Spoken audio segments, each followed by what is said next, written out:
৭১ বছরের রেনা রিসিল ভারত বাংলাদেশ সীমান্ত ঘেঁষা ময়মনসিংহ এলাকায় বাস এই গারো নারীর থাকতেন জরাজীর্ণ ঘরে, ভিক্ষার টাকায় দিনাতিপাত করতেন।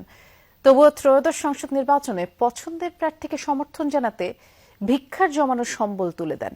আর সেই প্রার্থী সংসদ সদস্য নির্বাচিত হয়ে বৃদ্ধার মমতা ভোলেননি। প্রথম বেতন দিয়েই বানিয়ে দিয়েছেন নতুন ঘর, আনুষ্ঠানিকভাবে যা রিনা রিসিলকে বুঝিয়ে দেওয়া হয়েছে।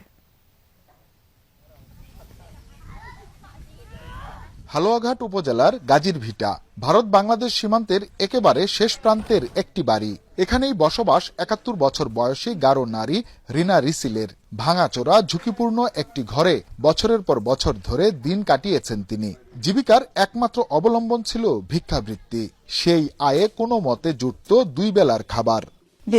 খিদা লাগলে দেখাই এই পয়রা খাই, আমি মুড়ি তুড়ি না খাইয়া পানি খাই, এইভাবেই আমার দিন।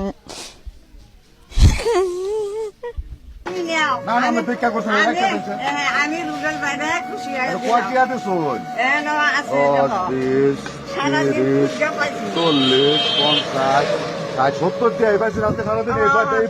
ত্রয়োদশ জাতীয় সংসদ নির্বাচনের সময় নিজের পছন্দের প্রার্থীকে সহযোগিতা করতে স্থানীয় এক যুবকের মাধ্যমে ভিক্ষা করে জমানো 70 টাকা পাঠিয়েছিলেন রিনা রিসিল। ব্যানার দেখে বলে এটা রুবেল ভাই না, আমি বললাম হ্যাঁ রুবেল ভাই। পরে বলো এই টাকাটা নাও, এটা রুবেল ভাইয়ের জন্য খরচ করো। পরে আমি বললাম যে রুবেল ভাইয়ের তো অনেক টাকা আছে, এই টাকা দিবেন কেন, টাকা দেওয়ার দরকার নাই। তার না, রুবেল ভাই খুশি হবে, টাকাটা নাও। আমার সাধ্য নাই, আমি ভিক্ষা করা যা পাইছি আমি এমপি ভাইয়ের লাগে 70 টাকা দিচ্ছি।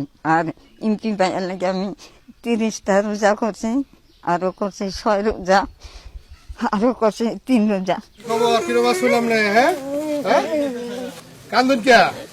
সেই নির্বাচনে ময়মনসিংহ 1 আসন থেকে স্বতন্ত্র প্রার্থী হিসেবে সংসদ সদস্য নির্বাচিত হন সালমান ওমর রুবেল।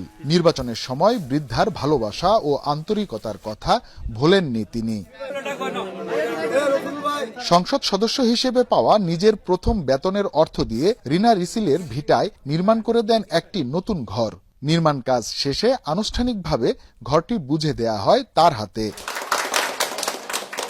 সম্মানের প্রথম টাকাটা দিয়ে আসলে আমি ওনার জন্য একটা ঘর তৈরি করে দিয়েছি। আমাদের এই হালুয়াঘাট দরিদ্রতম উপজেলা, এখানে অনেক মানুষ গৃহহীন আছে।